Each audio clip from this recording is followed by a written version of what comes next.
Hello and welcome to the Collecting Heroes podcast. I'm your host JD, the collector of collectors, and this is the place where I interview pop culture collectors from around the world.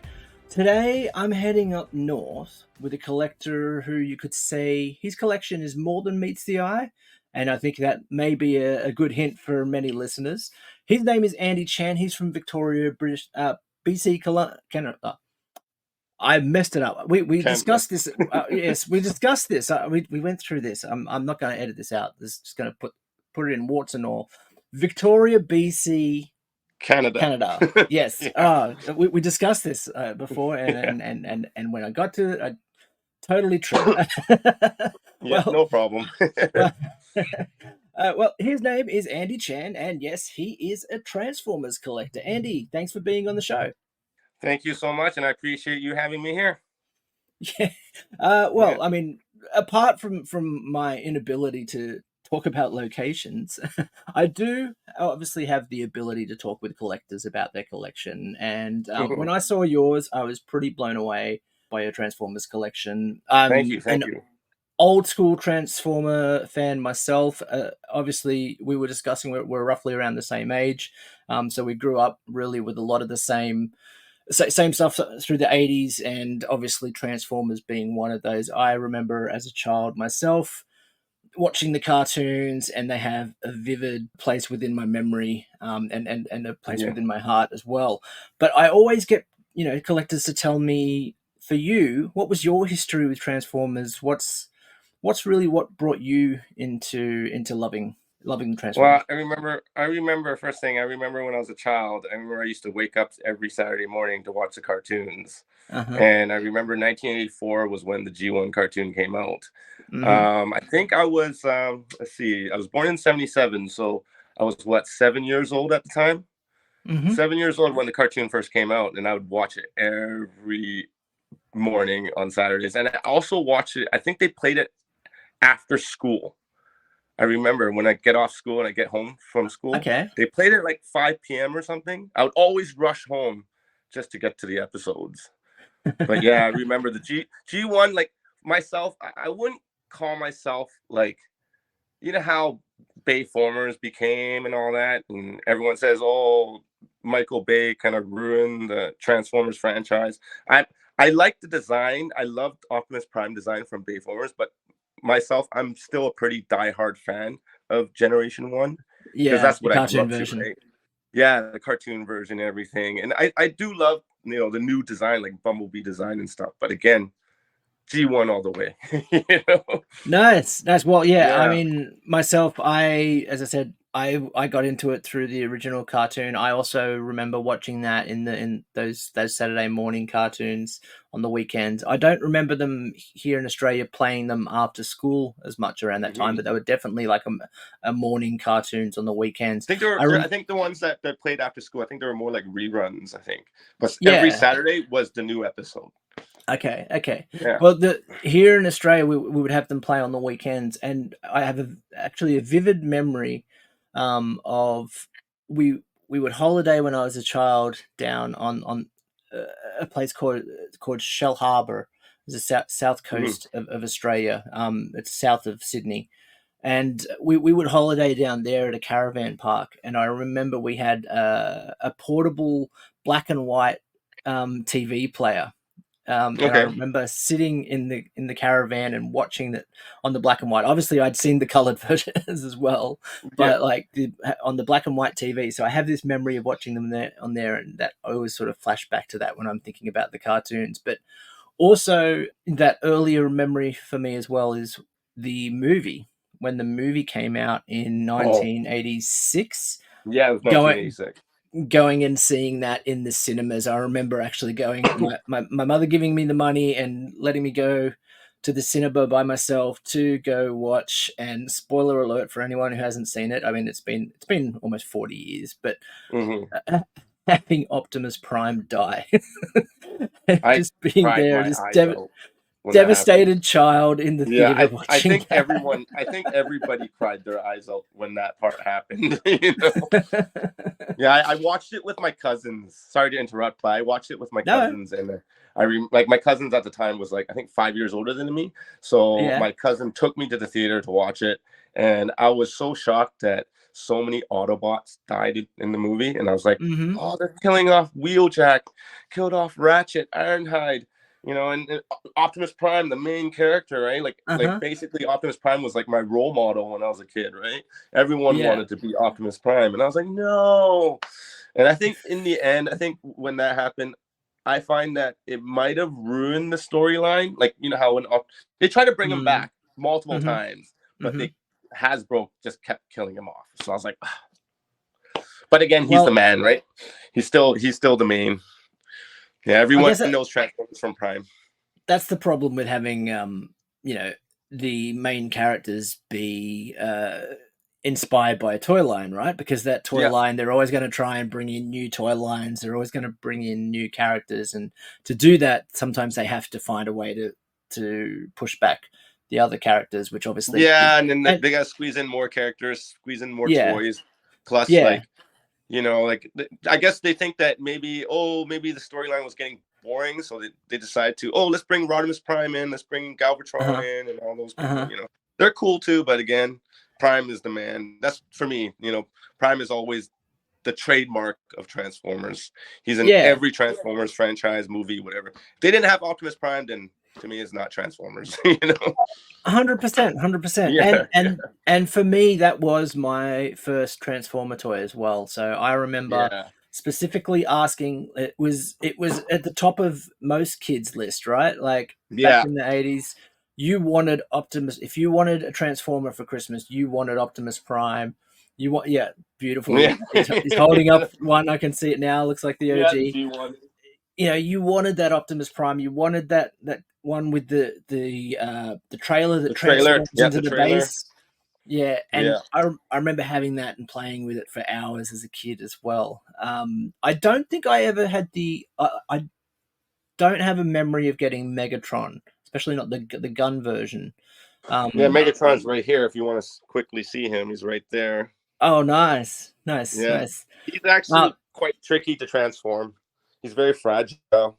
I think over here in Australia, it's hard to get them now. I think if you try and if I was to buy one of those, especially because I think in the original packaging It they came in came the as the gun. gun first, right? In the Yes, gun yes, it form. came as the gun. Yeah. So I think if I was to get one in the packaging, like one of those sent over here, like if I had to buy it from an overseas collector, I think they would stop it at the at the Yeah, border at yeah, that's what customs. I remember that too. Like customs would not allow it because it looked Yeah. like a real replica of a gun, right?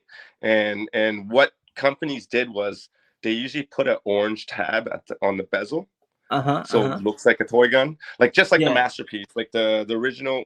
I don't know if you're familiar. You're probably familiar with Masterpiece, right? Transformers Masterpiece. Yeah. A little bit. Yeah, so Transformers Masterpiece is like more of the the higher end of Transformer toys. They're not like completely G1, but they Hmm. started making them more G1 accurate. But the original Masterpiece Megatron was called MP5, and it they had to ship it with an orange tab on its gun bezel. Okay. If it didn't have it, customs would have confiscated it. Is that removable? Completely. Was that It's tab removable. Yes, removable? it's removable. They Okay. just put this little plastic orange tab at the end, right? Okay. Yeah, and it's removable, so that way, the customs, custom officers will be like, "Oh, this is a toy," so they'll allow Yeah. it, right? But if it doesn't have it, it's like, "Oh, it's it's a real gun." Someone's trying to send the gun. Yeah, Yeah. So Canada yeah, has a similar law with things coming in. Obviously, I yeah. imagine We that do. Australia We're does. pretty strict with stuff that comes in. Yeah. Fair enough. Fair enough. Yeah, yeah. Well, and talking of toys, obviously, and the history of Transformers, in a bit of like extra preparation for this episode, for speaking with you, I went back this morning and rewatched the episode from The Toys That Made Us. I don't know if you're Mhm. familiar with that TV show. You watch that on Netflix? Um, No, I haven't seen it actually. To tell you the truth, I'm gonna start checking it out after. Yeah, so there's a really awesome TV show on Netflix called The Toys That Made Us, and there's a lot of the 80s and stuff in there as well, but they have like all your major franchises like your Transformers, they've got Barbie, they've got I'm trying to go through them, Power Rangers, there's a heap Oh yeah, Power Rangers. heaps and heaps, right? So the Yeah. 80s, 90s, all those toys that we grew up with. So they have specific episodes concentrated on each franchise and talking about the history of those toys and where they came from. So going back to a little bit of the history for people listening who might not be as familiar with the history. So you have the Transformers were obviously launched by Hasbro Yeah. in the States and worldwide in 1984. But prior to that, they were actually the original concepts came from a Japanese company called Takara, who Yes, that's had right. the little micro change and battle convoy, I believe it was called. They're called Diaclone back in the day. Oh, okay. And they actually took characters from a couple of these different lines from Takara, and then Yeah. used those to create the Transformers line. And the concept behind the characters and the history of the Autobots and Decepticons and everything was actually created by a couple of people in Marvel, where they actually went to Marvel and had a couple of guys there. I think it was Jim Shooter who came up with the original concept of the history of them and the Decepticons and Autobots, and then Bob Budansky, I'm going to probably Mhm. butcher his name, came up with many of the characters' names and their backstories as well. So I found that really interesting to have all these different places involved in this one line. You know, you had the original concept from out of Japan, then Hasbro take it on, and then they get Marvel to, they've got these comic book creators who are used to creating backstories and characters who come in and flesh that I, out for them. just interrupt for a second. I think was it the IDW comics that started like, and it's Marvel, right? So Marvel Yeah, Comics started correct. Transformers first, and then before I think that before Hasbro started the cartoon. No, Hasbro actually Oh, it pushed them um, first, approached them first to come up with the concept for all the characters. So not knowing. Yeah, I feel like such a noob. yeah, no, it's okay. That's why I Yeah, love doing this show as well, because I uh, love to give a little bit of history and sometimes try and I learn I things myself when I go back and do that. I always thought it was the comics first, then the cartoon, because usually No, no, that's how, like, Marvel superheroes, yeah, they start with the comics first, then they start with the anime show. yeah, That's no. what I think yeah, the cartoon. I think the cartoon did come out first, and then the comic books around the same time. But the okay. concept came from Marvel Yeah, yeah. originally. Yeah. And then obviously at the time that they launched, not obviously for us who might know a little bit more of the history, but for other people, around exactly the same time that they were launching Transformers, Bandai, another massive toy company people Yeah, probably I know familiar with, like came out with Bandai. Yeah, GoBots. And so there was this yeah. big GoBots versus Transformers thing that was happening for a couple of years there, but Transformers were the ultimate victors in that.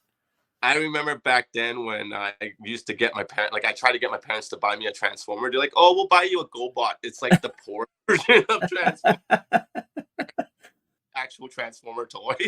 So I'm like, "No, I don't want bots." I want Transformers. Right? Yeah. GoBots is pretty big though. It still is like all the '80s toys, right? Like I think, was it Power Rangers? Sorry for off topic of Transformers, but Power No. Rangers was the American version of Voltron. Yeah, I believe so. I I remember watching Voltron as a kid myself, and then the Power Rangers coming out, and I'm being like, "Hang on a second, that looks very much like the Voltron with, Yeah, with looked all the like different Voltron. colors." Just like I don't know if you know the history about Jetfire, like Skyfire, how they used No. the Robotech, right? Robotech and Mac. Oh Yeah, yeah. Okay. the G1 toy, they actually bought the license from Macross, which is Robotech, and Uh huh. used Robotech's design to make Jetfire, the actual G1 toy. So it Wow. looked like Attack. It's like, yeah, there's history behind that too. Funnily enough, I'm pretty certain, and I think I may have discussed this in the episode with the Sailor Moon collector I had on the podcast. when we were talking about anime and the different animes and versions of that come out of Japan. Robotech was essentially, they just like cannibalized a couple of different shows and mushed them together Yeah, to make Robotech. So it's actually it's only really an American show. It wasn't it is. actually a Japanese show. Yeah, it was the American version, and the Japanese version was actually Macross. Okay, yeah, Yeah, yeah. I remember that, hearing that and talking to her about that, because I used to watch Robotech as a kid as well. I remember that.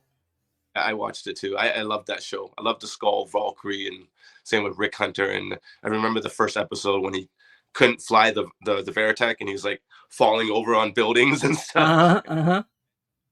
So, are there any GoBots in your collection? No, I don't. I don't collect GoBots. So my collection right now basically is mostly Transformers, Masterpiece, some mainline like the Titan class stuff.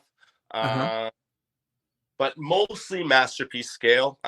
My goal with this collection is I'm trying to complete every single character from season 1 all the way through season 4. When you know how the United States, the American version of Transformers, where they stopped it, I think in 1987.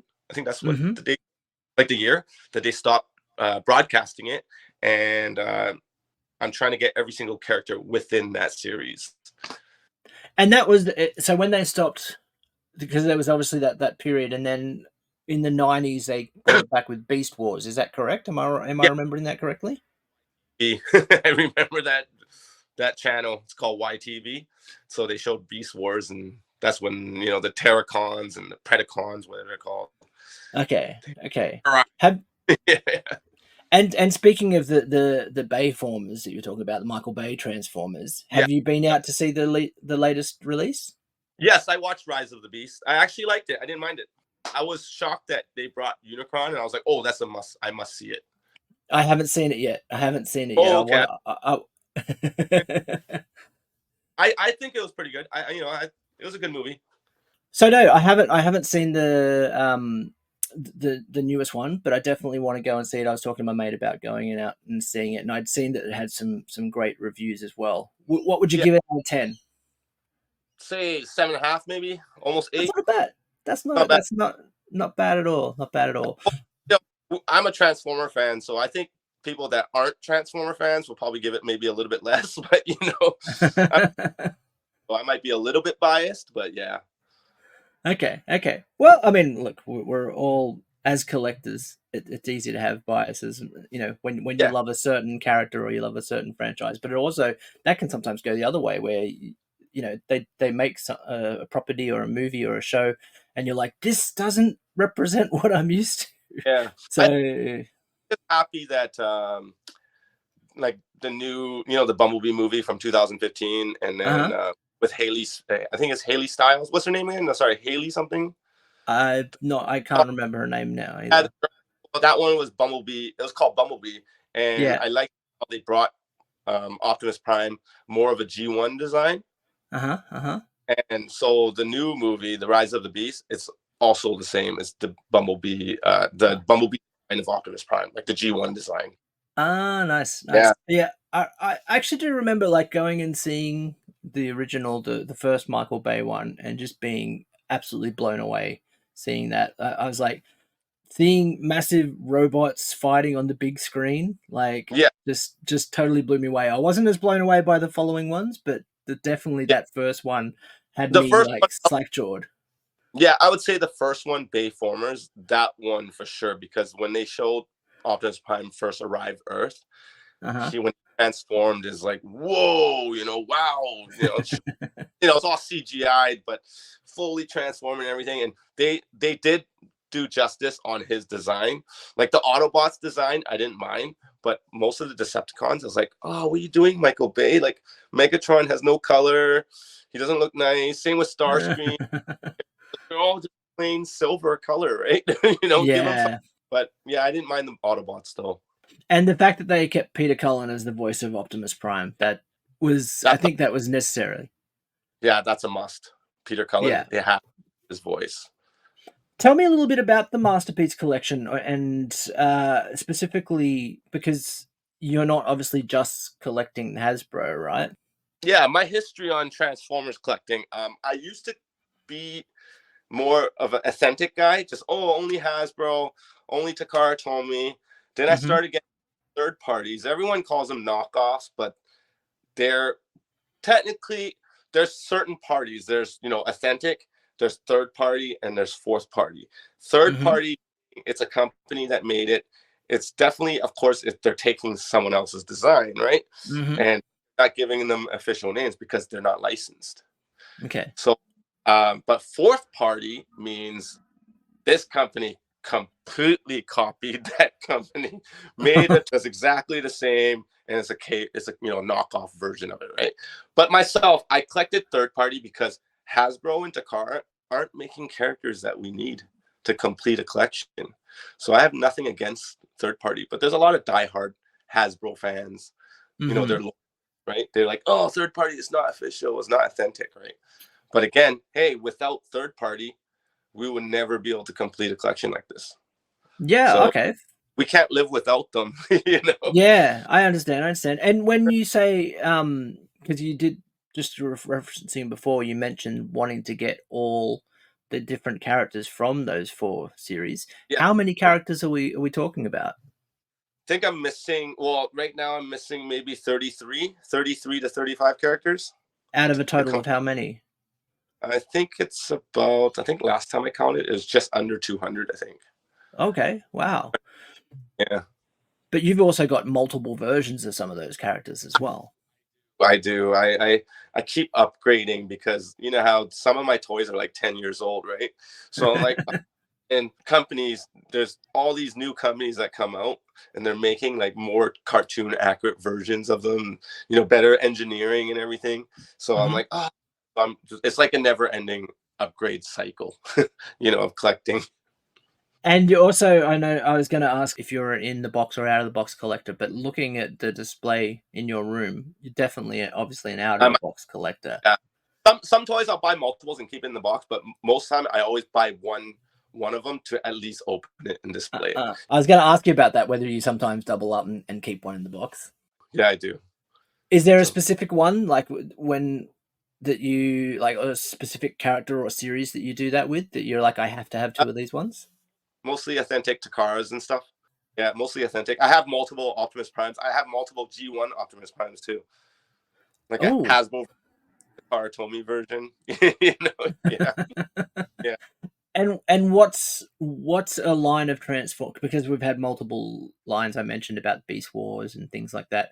Is there a specific line of Transformers that you're like, this doesn't touch my shelves? Tell you the truth, Beast Wars doesn't touch my shelf. Yeah. Yeah.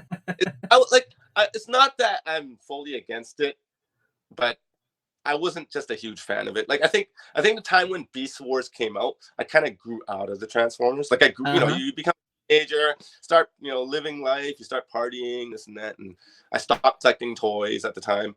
But then after I got your adulthood, you're making your adult money. Oh, Uh-huh.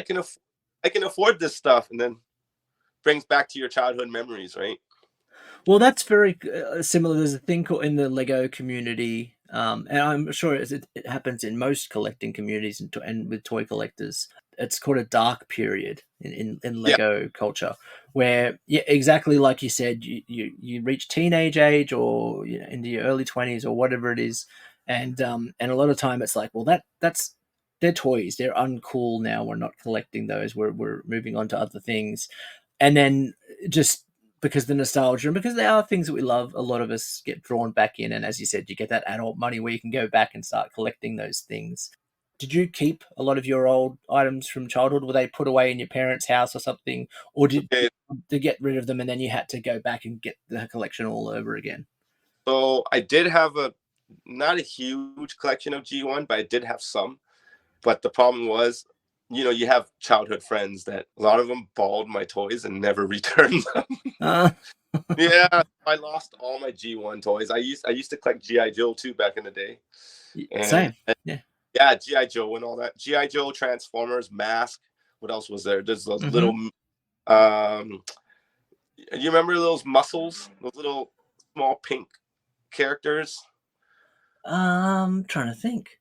They're like wrestlers, but they're They're really small. Like I had a bunch of 80s toys back then, but yeah, again, I lent them to like, neighbor friends, and then we moved away and never got Just them didn't back. never got them back. Yeah. Oh, geez. And then it becomes so much harder to get some of those items as well, Yeah, because when yeah, everyone's got adult money trying to get these things that are now in demand, the price yeah. obviously goes up.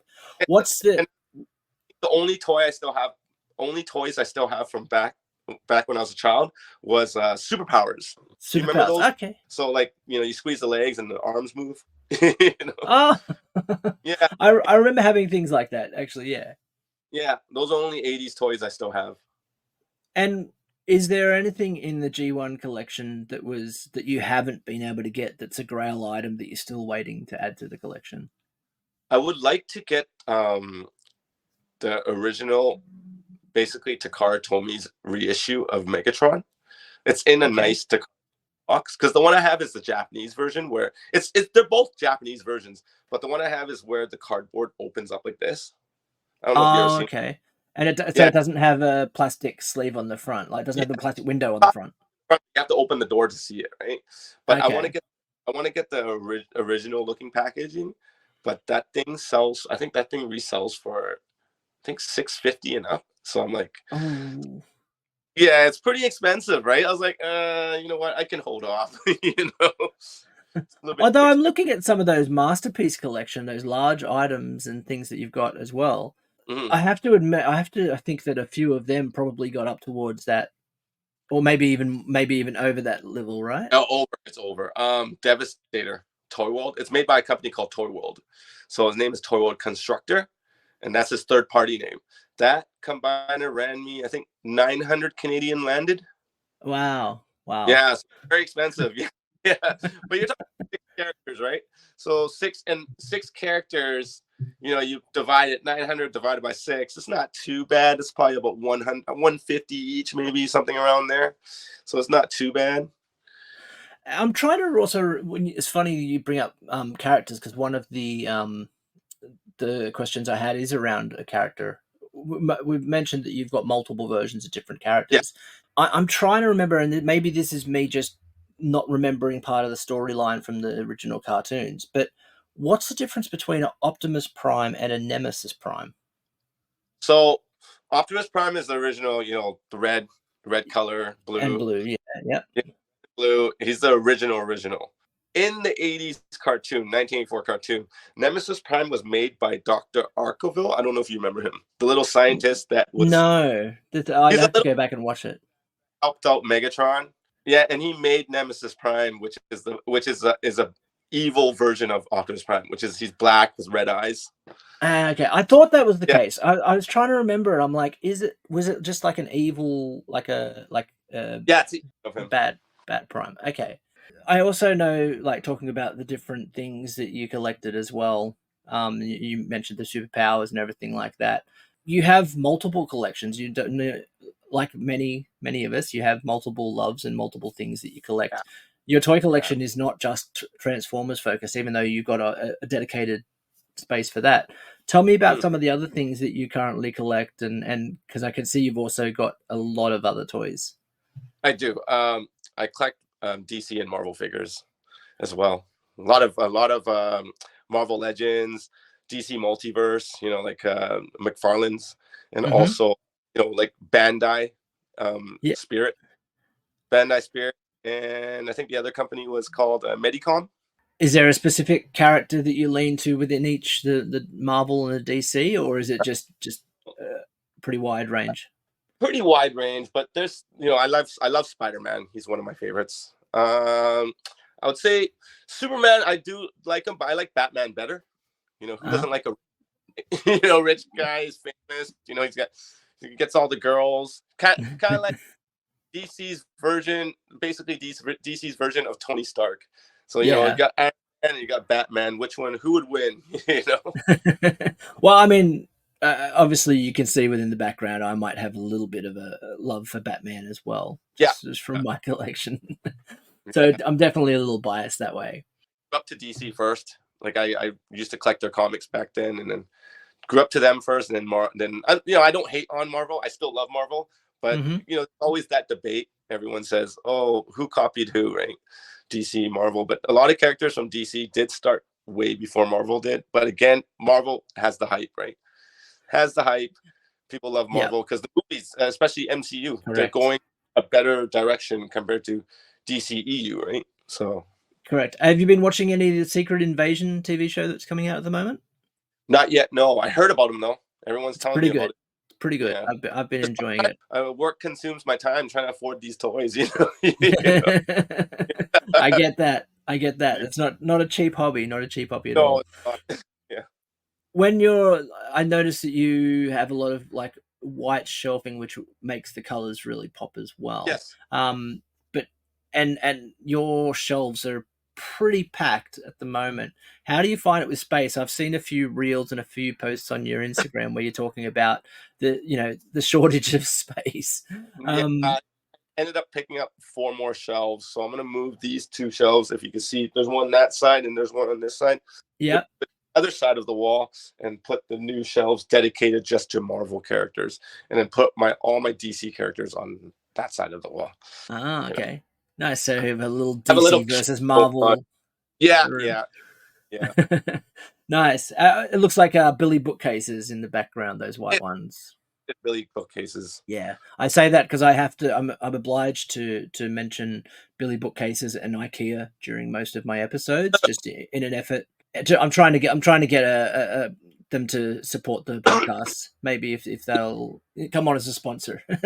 Yeah, and also Billy bookcases. They're great because they're more affordable option for displaying your toy collection, right? Mm, All hmm. those display cases, they're don't get me wrong, they're beautiful. Like I'd love to have a glass display case, but I calculated one time to do all glass, and we're not talking about IKEA Detox or anything. We're talking about like the Hmm. nicer. You're talking about like probably like 5,000 to like $8,000 worth of glass display cases. I'm like, wow, you know how many figures I can buy with that?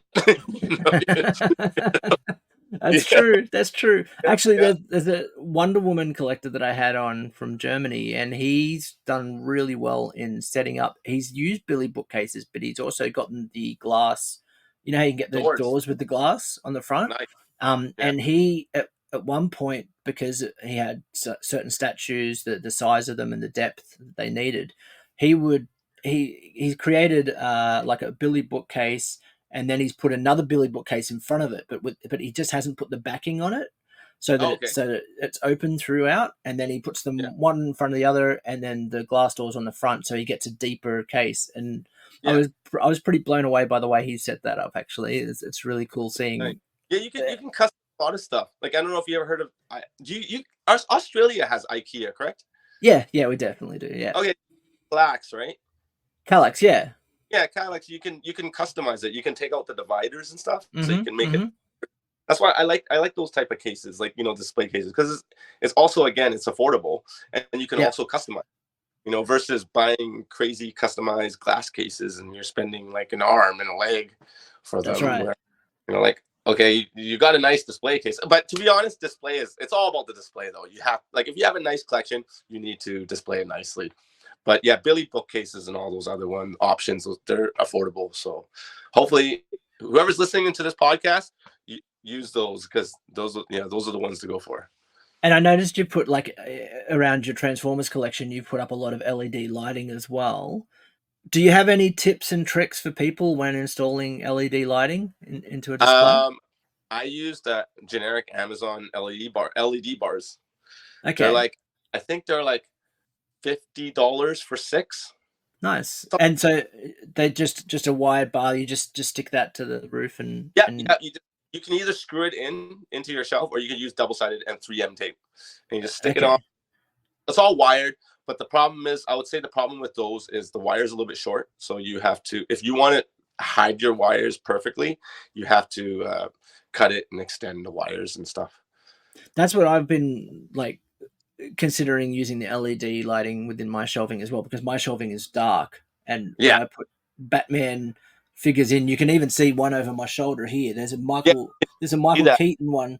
You can probably just see the yellow poking out from his belt, but Oh yeah, yeah, otherwise, yeah. yeah, I see it. Yeah, when the light changes, it does. But otherwise, for the most part, when that's behind me, it just looks very dark. It looks like an empty Yeah. shelf almost because it's so black. So I've been thinking about putting in a lot more LED lighting in it, but that was the Yeah. thing that worried me is the wires. How do I deal with the wiring as well Wait, to hide that?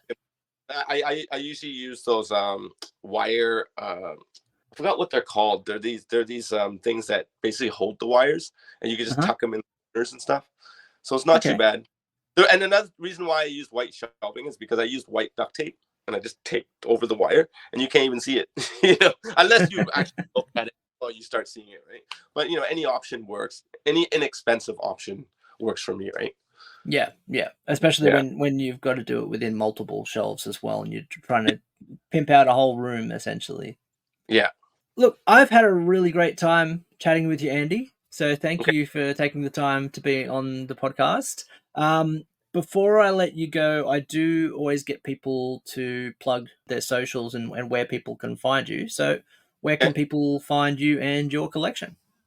You can find me on Instagram. My Instagram alias is TF Toys Addict. And yeah, that's pretty much it. And you've also got a YouTube as well where people can... YouTube channel as well. It's also called TF Toys Addict. I'm trying to find more time to update the content on it, but it's just, again, like I said, work consumes a lot of my time to afford these toys. But I did see that you've got room tours on there, so if anyone wants to go and have a look, they can check out the room tour as well.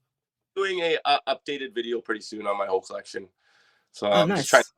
But yeah, I'll keep an eye out for that. Well, thank you very much. Had a great time chatting to you, and yeah, I hope you enjoy the rest of your weekend. I appreciate you having me here. So yeah, enjoy your rest of the weekend too. Thank you so much. If you liked the episode, please consider following or subscribing wherever you listen to your podcasts. You can also join me on Instagram at Collecting Heroes, where you can see photos of the collections of the people that I'm talking to, as well as some of my own.